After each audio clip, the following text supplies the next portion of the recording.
Ito na po, hanggang siyam lang po tayo. Pagpito na po tayo, tapos, sige po, pwede nyo akong samahan. Sabay-sabay natin basahin. Page 45. Okay, 1, 2, 3. Kilala ang bayan ng Ehipto sa kasaysayan dahil sa mga hari nila noong una pa. Itong mga taga-Ehipto naniniwala na mabubuhay na muli ang kanilang mga patay. Dahil sa paniniwala nito, inaayos nila na mabuti ang labi ng kanilang mga patay, lalong higit ang mga kilala at makapangyarihang tao, kagaya ng hari at ng pamilya nito. Kilala sila na mahusay sa preserbasyon ng labi ng mga namatay na halos napapanatili nila ang sariwang katawan sa mahabang panahon. Sa pati ng mga labi ng mga namatay ay mga kayamanan ito. Ganun naman, sa matagal na panahon ay wala ni isa man sa mga namatay sa kanila ang nabuhay na muli. Ano bang pilit ang kailang gawin upang mabuhay ng kanilang mga dakilang tao ay wala rin kasaysay. Ngunit si Jesus na namatay sa krus at inilibing ay nabuhay na muli sa ikatlong araw at tinang muli pang namatay. Buhay siya ngayon at magpakailanman. Anong kahalagahan ng muling pagkabuhay ni Jesus para sa atin? So, page 46. Okay, basahin po natin ito. May kahabaan. Pero maganda po ito. Si Kristo ay muling nabuhay. Maganda po ito. At si Lazaro ay muli rin binuhay ng Panginoon. Sige po, basahin natin yung page 26. 1, 11, verse 17, 23 hanggang 27, 38, 41 hanggang 44. Sige po. Nang dumating si Jesus sa Bethania, nalaman niyang 4 na araw nang nakalibing si Lazaro. Sinabi ni Jesus kay Marta, muling mabubuhay ang iyong kapatid. Sumagot si Marta, alam ko po mabubuhay siyang muli sa huling araw, sa muling pagkabuhay ng mga patay. Sinabi ni Jesus sa kanya, ako ang bumubuhay sa mga patay at ako rin ang nagbibigay ng buhay. Ang mananampalataya sa akin ay namatay ay muling mabubuhay. Ang sino man nabubuhay at nananampalataya sa akin ay hindi mamamatay kailanman. Naniniwala ka ba dito sa sinasabi ko? Sumagot si Marta, opo Panginoon, nananampalataya ako na ikaw ang Kristo, ang anak ng Diyos na hinihintay namin darating dito sa mundo. Verse 38, muling nabagbag ang puso ni Jesus. Kaya pumunta siya sa pinaglibingan ni Lazaro. Ito ay isang kuweba na tinakpan ng isang malaking bato.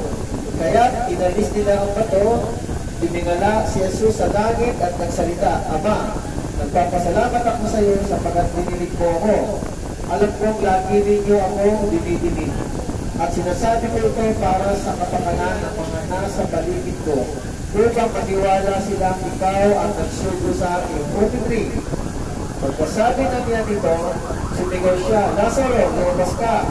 At lumabas nga ang namatay na si Lazaro, at napupulutan pa ng telang linin ang mga kabay at paa, at nababalot ng panyo ang kanyang mukha. Sinabi niya sa kanila, kalaganin niyo siya at palakarin. So, dito sa unang segment, si Lazaro po, kaibigan ni Jesus, kapatid siya ni Marta at ni Maria, ay binuhay na magmuli. Okay, aklat ng 1, tuloy lang natin, chapter 20, verse 1 to 10.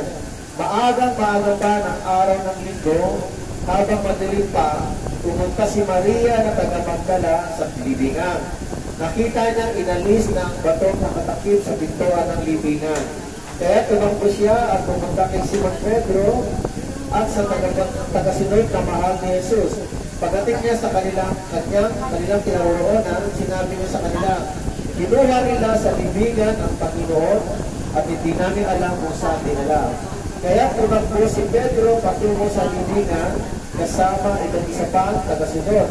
Kapwa sila tumakbo, ngunit mas mabilis ang isa kaysa kay Pedro at naunang nakarating sa libingan. Yumuko siya at sumilip sa loob ng libingan.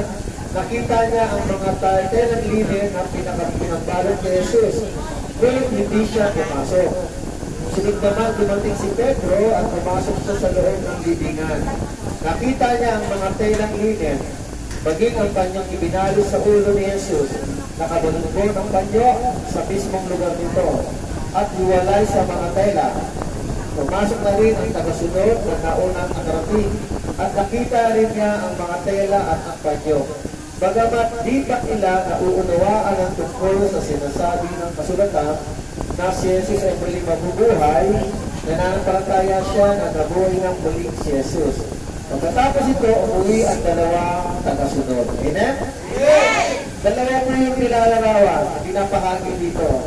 Una, si Lazaro na namatay at muling nabuhay, si Jesus ang nagbuhay. Pangalawa, si Kristo naman ang namatay, binuhay naman siya ng Diyos Ama. Okay. So kanina, kinuwento kanina, binasa natin, yung mga Egyptian, ang alam ko po, meron tinatawag na Pyramid of Sphinx. Alam yung pyramid ng Egypt? Ang alam ko po, doon dinadala o nililibing ng mga patay para ma-preserve. Kaya karamihan po, hindi kaagad na nabubulok yung mga bangkay. Yun ang kanilang paniniwala. Pero hindi po nabuhay. Nananatili pa rin patay. Yun ang sinasabi ng introduction. Ngayon, may dalawang kwento sa Bible. Una si Lazaro, kaibigan ni Jesus, binuhay ni Jesus. At pangalawa, si Jesus mismo, nang namatay naman, ay binuhay rin siya ng Ama. Si Lazaro po, apat na araw na po nakalibing. 4 na araw na po namatay. Mga kapatid, sa Bible po, 3 po yung record ng muling binuhay ni Jesus. Una-una, yung anak ni Jairus, kamamatay pa lang. In-invite siya ni Jairus si Jesus para pagalingin, ngunit patay na po yung anak niya nung dumating si Jesus. Pangalawang binuhay ni Jesus, yung anak ng byuda na ililibing pa lang. Pag sinabing ililibing pa lang, ang pagkamatay kasi noon, 24 hours pa lang yun. Hindi mo lang kasing ipalsa mo noon. Kaya pag sinabing ililibing pa lang, maaaring kahapon lang namatay yun. Ngayon, ito ang pinaka-matagal, yung binuhay si Lazaro, 4 na araw na. Sabi ni Marta, Panginoon, mabaho na si Lazaro. Pero sabi ni Jesus, ako ang muling pagkabuhay, naniniwala ka ba? Diba binanggit dito kanina? Sumagot si Marta, opo, Panginoon, nananampalataya ako na ikaw ang Kristo, ang anak ng Diyos. So, bubuhayin po siya ni Jesus. At nung sinabi ni Kristo kay Lazaro, lumabas ka, si Lazaro na namatay at muling nabuhay. So, napupulutan siya ng kailang linen. Ang kamay at paa, nababalo ng panyo, ang kanyang mukha. Sinabi ni Kristo, kalaganin niyo siya at palakarin. Palakarin, sabi nito ni Jesus. Ngayon yung dalawang kwento, si Kristo naman ang namatay at siya naman ang muling binuhay. Okay. So meron ng dalawang tanong dito sa ibabaw. Number 1, buwitan daw. Kaya lang wala tayong ballpen. Pero, gusto ko sana marinig kung ano yung gusto nyo sabihin ng tanong. Ano yung tanong? Buwitan ang lahat ng mga pangalan ng mga tauhan na kapalood sa 2 talata. Ikaw, Brad, sino-sino? Sa 2 talata, ito tsaka ito. Marta, Lazaro, Kristo. Yun lang ba? Jesus. Meron pa, dito. Si Jesus. Si Jesus, may sinisigaw sa babae. Sino pa? Dito sa baba, meron sa John chapter 20. Sino pa? Simon Pedro. Meron pa. Ha? Marta. Marta, nabanggit na. Okay, sino pa? Marami, meron pa dyan. Meron pa sa baba. Meron pa raw, sabi ni Sally. Okay? Yung sa John 21. So, si Marta, sino pa? Maria, may bumangit na Maria? Bumangit na. Ngayon lang. Sa baba. Ngayon lang nabanggit si Maria. Ngayon nga lang nabanggit si Maria. Ako. Ikaw ako, sabi ni Bisis, ako rin banggit ng Maria. Yun Okay. yung sinasabi ko. Ngayon, sabi nito, number 2 naman, umida ang mga sinabi ni Jesus na may tuturing natin na pangako para sa atin. Ano ang ating matututunan tungkol kay Jesus mula sa dalawang talata ito? Buwitan daw. Ano raw ang mga sinabi ay pangako ni Jesus na may tuturing? Okay. Brad, ano sa'yo? Okay, ano raw yung mga sinabi ni Jesus na may tuturing natin na pangako para sa atin? Kasama na tayo dito. Okay. Okay, sige. At dito, sa verse 26 at 25, sinabi ni Jesus sa kanya, ako ang bumubuhay sa mga patay. Yan ang unang pangako. At ako rin ang nagbibigay ng buhay, pangalawang pangako. Ang mananampalataya sa akin, kahit mapatay ay muli na bubuhay, pangatlong pangako. Pang-apat, ang sino mang nabubuhay at nananampalataya sa akin ay hindi mamamatay kailanman. Amen. So mga kapatid, ang Panginoong Jesus ang bumubuhay ng patay. Kaya nga, example na ginawa niya si Lazaro, yung anak ng byuda, tapos yung anak ni Jairus, tatlo po yung record sa Bible na binuhay ni Jesus. Okay? Dito nakalagay 1, 11, verse 17, 22, 27, 30, 41, 44. Ito raw po yun, ibabasahin natin at guguhitan. Ganon din sa John 21, verse 10. Ngayon, ikatlong tanong. Ano sa palagay ninyo ang dahilan bakit nagpaliban si Jesus ng mga ilang araw bago niya pinuntahan si Lazaro? Okay, magandang tanong po ito. Ano ang palagay ninyo ang dahilan kung bakit nagpaliban si Jesus ng mga ilang araw bago niya pinuntahan si Lazaro? Sige po, hanapin niyo po. Baka meron po kayo makita dyan. Ano po ang dahilan? Nandito po sa ibabaw lang. Nasa ibabaw lang po yan. Aklat ng buwan. Tanong, ito, number 3. Ano sa palagay ninyo ang dahilan bakit nagpaliban, nagtatagal si Jesus ng mga ilang araw bakit bago niya pinuntahan si Lazaro? Tumagal pa siya eh. Ano sa palagay niyo dahilan? Hanapin niyo po, baka dyan. Meron ba may Bible dyan? Meron ba may Bible dyan? Meron ba may Bible dyan? Ayan. Okay yan, okay yan, bago diba? Okay. Mga kapatid, meron kayo nakitang sagot? Bakit nagpaliban si Jesus? Bakit si Jesus ay nagpatagal pa? Ito kaya dahilan ng Panginoong Jesus. Mga babae, baka alam ninyo ang sagot. Bakit nagtagal pa? Ha? Ano?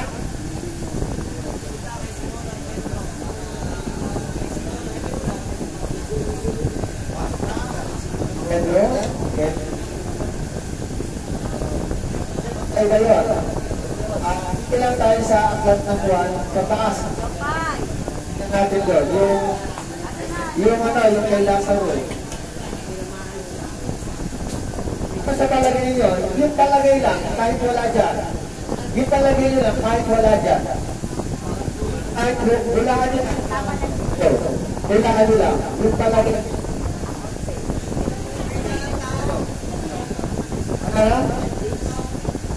Ano sabi? Palagay nyo lang, hulaan nyo lang. Kayo, anong palagay nyo? Ano? Sa babae? Ano? Kailangan sarili niyong opinion lang. Actually, wala dito. Actually, yung sariling opinion nyo lang, sarili lang. dahil Kahit sa wala dito.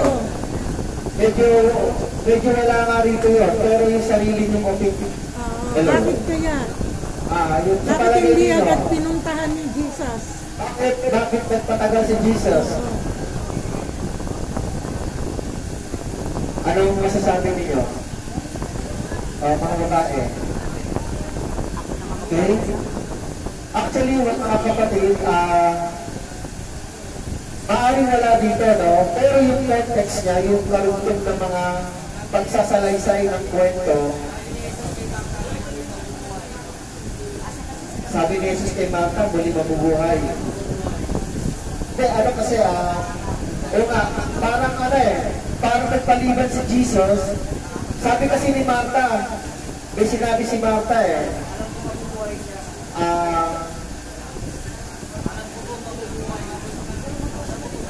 alam ko po, mabubuhay siya muli sa uling araw. Meron pa rito. Teka lang babasahin ko lang po Aklat ng Juan, chapter 11. Ready ba kayo makinig? Para mga babae, ready ba kayo makinig? Sige, titignan natin. Wala po dito. Pero, pag binasa natin yung karugtong o yung nasa ibabaw ng verse 17, kasi nakalagay dito, nagsimula na sa verse 17. Yung ibabaw po nito, sa verse 17, tingnan natin Una-una, sabi kasi dito, sa Aklat ng Juan, chapter 11, verse 4. Okay. Ito po muna yun. Makinig muna po tayo Makinig. Sabi nito, nang marinig ito ni Jesus, kasi binalita kay Jesus na si Lazaro may sakit. Nang marinig ito ni Jesus, ay sinabi niya, hindi niya ikamamatay ang sakit na ito, nangyari yun upang maparangalan ang Diyos, at sa pamagitan ito maparangalan ang anak ng Diyos. Okay, nakita mo na ba? Ang sinadya ng Panginoon, mag-stay pa siya para maparangalan ang Diyos at maparangalan ang anak ng Diyos. Okay? So, yun ang una. Ikaluluwalhati ng Diyos. Pangalawa, chapter 11, verse 14. Nakalagay dito, dahil dito, tuwing ang sinabi ni Jesus, patay na si Lazaro. Okay? Ituloy ko lang muna yung 5, verse 5. Mahal ni Jesus ang magkapatid ng Marta, Maria at Lazaro. Ngayon nagpalipas pa siya doon ng 2 araw mula nang mabalitaan may sakit si Lazaro. Nung mabalitaan ni Jesus na may sakit si Lazaro, nagpaliban pa si Jesus ng 2 araw. Nagtagal pa siya. Bakit ba yung dahilan nagtagal pa siya? Bakit po siya nagtagal? Upang mag-glorify ang Diyos at ang anak ng Diyos. Ngayon, tumagal siya ng 2 araw pa, nung nabalitaan niya yun, verse 14, basahin natin verse 14. Dahil dito, tuwirang sinabi ni Jesus, patay na si Lazaro. Kung tutusin, bakit kaya Lord, hindi mo kaagad pinuntahan si Lazaro? Dapat hindi namatay. Dapat may pag-pray over ni Jesus, di mo ba? Kaya lang, yun ang ginawa ni Jesus, yun ang dahilan Ayaw niya muna pumunta. Tuloy ko lang po, verse 14. Dahil dito, tuwirang sinabi ni Jesus, patay na si Lazaro, ngunit dahil sa inyo, sabi ni Jesus, dahil sa mga alagad, apostol, ako'y nagagalak na wala ako roon, nang sa gayoy ay sumampalataya kayo sa akin, tayo na, puntahan natin siya. So ngayon, nagagalak pa si Jesus nung namatay si Lazaro, pero kagalakan niya, nawala ako doon, sabi ni Jesus. Maniwala niyo sinabi ni Jesus Sabi ni Diyos, ngunit dahil sa inyo, ako'y nagagalak na wala ako roon. Ibig sabihin, kung titignan natin, nagagalak ba siya nung namatay si Lazaro? Hindi. Ang kinagagalak ibang ng Panginoon, bubuhayin na kasi si Lazaro, kaya gusto ng Panginoon, ipakikita niya sa mga alagad, para ang mga alagad ay manampalataya sa Kanya. Amen? Amen! Upang ipakita ni Jesus kung paano buhayin si Lazaro at manampalataya ang mga alagad kay Kristo. Kasi ginawa ni Kristo na buhay siya ng patay 4 na araw na po. Actually, bulok na po yun. Nangangamoy na po. Hindi naman bulok, nangangamoy na po. Sabi ni Martha, nangangamoy na. Pero, kahit nangangamoy na po ang isang tao, para kay Jesus, kaya pa rin buhayin. At nakita natin sa kwento dito, binuhay nga si Lazaro. So may dalawang dahilan. John 11 verse 4, para ikalsa ikaluluwa natin ng Diyos. Amen? Hindi na. Ikalawa, upang ipakita ni Jesus kung paano buhayin si Lazaro, ipakikita sa mga apostol upang sila'y manampalataya. kay Jesus. Dahil po mga kapatid, darating ang panahon si Jesus naman ang mamamatay. Kaya pag namatay si Jesus at muli mabubuhay, ibig sabihin para maintindihan ng mga alagad, okay, kung kaya ng Diyos na buhayin ang katulad ni Lazaro, kaya ng Diyos buhayin ang kanyang bugtong na anak na si Jesus. Kaya kayo mga kapatid, tanong ko po kayo ba naniniwala na si Kristo ay muling nabuhay? Opo! Amen? Amen! Yun ang mahalagang pananampalataya, mga kapatid. Importante po yun. Yung pananampalataya na yun, napakahalaga po noon. Okay, basahin ko lang po ang sabi dito ni Pablo sa Romans chapter 10. Nandiyan yan, brother. Romans chapter 10, verse 9.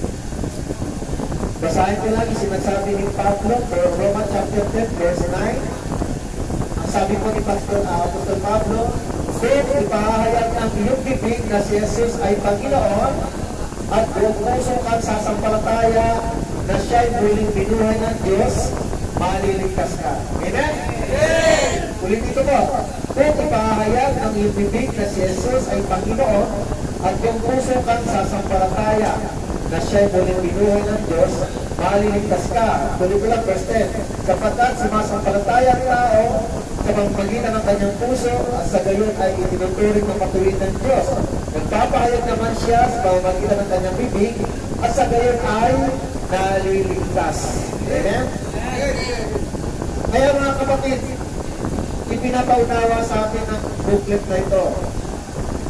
Marami na po mga bagay na ginagawa. Example nga lang yung mga Egyptian. Hindi naman nabubuhay muli yung mga pinililibig nila kahit hari. Pero si Kristo po, anak ng Diyos, nagkatawang tao, nung siya'y namatay at muling nabuhay, 40 days pa po siya nanatili sa lupa. 40 days pa, nakipag-usap, kumain, nagturo ng Ebanghelyo kasama ang mga alagad. Kaya mga kapatid, after 40 days, umakyat na si Jesus sa langit. Hello, mga babae. Basta. After no 40 days, umakyat na si Jesus sa langit. At after more or less 10 days or 7 days, bumaba pa ng Espiritu sa araw at panahon ng Pentecost Day. Doon bumaba pa ng Espiritu. Kaya mga kapatid, napakahalaga po nito. Dahil dito, alam niyo po bilang Kristiyano, ito po yung foundation ng pananampalataya natin. Na si Kristo ay namatay at muling nabuhay. Kapag hindi tayo nanampalataya doon na siya ay namatay at muling nabuhay, baliwala po ang mga bagay na yon. Basahin natin yung page 48 sa likod. Basahin natin page 48. Okay, page 48, basahin natin. 1 Corinthians 15:20-23. Pwede niyo ba ako sabayan? Sige pa. Okay, ngunit ang totoo, si Kristo ay muling nabuhay bilang katibayan na muling bubuhayin ang mga patay. Sapagkat kung paano dumating ang kamatayan sa sangkatauhan sa pamamagitan ng isang tao, si Adan, sa pamamagitan din ng isang tao, si Kristo ay dumating ang muling pagkabuhay. Sapagkat kung paano ang lahat ng tao ay mamamatay dahil sa kaugnayan nilang kay Adan, ganoon din naman dahil sa ating kaugnayan kay Kristo, tayong lahat ay mabubuhay. 23. Ngunit ang muling pagkabuhay ay may kanya-kanyang takdang panahon. Unang nabuhay si Kristo at sa pagbabalik niya dito sa mundo, ang kanyang tao naman ang bubuhayin. 1 Corinthians 15, ito page 48. Dito pa rin tayo. Maaari, sabay-sabay tayo, maaari may magtanong, paano bubuhayin muli ang mga patay? Anong uri ng katawan ang matatanggap nila? Ito ang sagot ko sa tao niya na walang nalalaman. Ang inihasik na hindi mabubuhay ang nabibidyo, mamamatay. At kahit ano bini ang itanim mo, trigo man o ibang bini, magiging iba ang nito kapag tumubo na. Ganyan din sa muling pagkabuhay ng mga patay. Ang katawang inilubing ay mabubulok, ngunit kapag ito muling binuhay, hindi na ito mabubulok kailanman. Ang katawang inilubing ay mapangit at mahina, ngunit kapag ito muling binuhay, ito'y maganda na at malakas. Ang katawang inilubing ay makalupa, ngunit kapag ito'y muling binuhay, ito'y makalangit na. Sapagkat kung mayroong katawang pakalupa, ay mayroon din namang katawang pakalangit. 48. Ang katawang panlupa ay katulad ng nagmula sa lupa. Ang katawang paglangit ay katulad na nagmula sa langit. Kaya kung paarong tayo ngayon ay katulad ni Adan na nagmula sa lupa, tayo rin ay magiging katulad ni Kristo na nagmula sa langit. Amen? Pag tayo ay namatay, itong katawan na ito ay nabubulong. Pero pagdating ng panahon, dadalhin ang ating kaluluwa sa langit, bibigyan po tayo ng pangkalangit na katawan. Amen? Sabi dito, ang katawan natin, pangit. Papasalanan dahil sinilang sa lupa. Pero yung katawan natin ay babaguhin, pakalangit, isinilang sa pamamagitan ng Espiritu Santo. Amen? Okay, bago po ako closing, basahin ko lang po ito. Ano ibig sabihin nun, Pastor? Sabi dito, kailangan tayo mamatay sa kasalanan. John 3, talata ng 1, sabi po dito, verse 3. Sabi po dito, napupunta si Nicodemo. In-advance ko lang mga kapatid, no? Kasi andito rin ito yan, eh. Andito rin po yan. John 3 muna. 3. Verse 3. Okay. Sumagot si Jesus, tanda ko, ang sinasabi ko ito, malibang ipanganak na muli ang isang tao, hindi niya makikita ang paghahari ng Diyos. Verse 4, paano may panganganak pa muli ang isang tao matanda na? Makakapasok ba siya sa sinapupunan ng kanyang ina para muling panganak? Tanong ni Nicodemo. Sumagot naman si Jesus, tanda ko, sinasabi ko nito, malibang isang tao ay panganak sa pamamagitan ng tubig at ng Espiritu, hindi siya makakapasok sa kaharian ng Diyos. Ang tao pinanganak sa laman ay laman, tulad ni Adan, tulad natin, pinanganak sa laman. At ang pinanganak sa Espiritu ay Espiritu. Verse 7, huwag ka magtaka na sinabi ko sa iyo ito. Kayong lahat ay kailangan ipanganak ng muli. Ano ibig sabihin nun? Kayong lahat ay dapat ipanganak ng muli. Utos ko ito ng Panginoon. Tayo mo ay dapat ipanganak ng muli. Actually, baka mag-misinterpret kayo. Sa English po yun, unless a man be born in water and spirit, he will not enter the kingdom of God. Amen. And you must be born again. Sabi dito, kailangan kayo may ipanganak na muli. Kapag pinanganak na muli, kailangan mamatay muna sa kasalanan. Kailangan mamatay muna tayo sa kasalanan. Hindi tayo pwede ipanganak na muli nang hindi patay. Amen? Amen! Kailangan mamatay muna tayo sa kasalanan at tayo buhay ni Jesus. Para tayo tumanggap ng buhay na walang hanggan. Ang sabi ng Panginoon sa verse 7, binagkasahin ulit, huwag ka magtaka sa sinabi ko sa iyo, kayong lahat ay kailangan ipanganak ng muli. So sabi doon, you must be born again. Born again, hindi religion ha. Ang ayaw. Ang born again ay hindi religion ha. Ito po ay encounter natin kay Jesus. Tayo mamamatay muli. Nasa Bible kasi yun. Bago tayo muli mabuhay. Hindi naman tayo pwede. Sinabing born again. Bubuhay natin.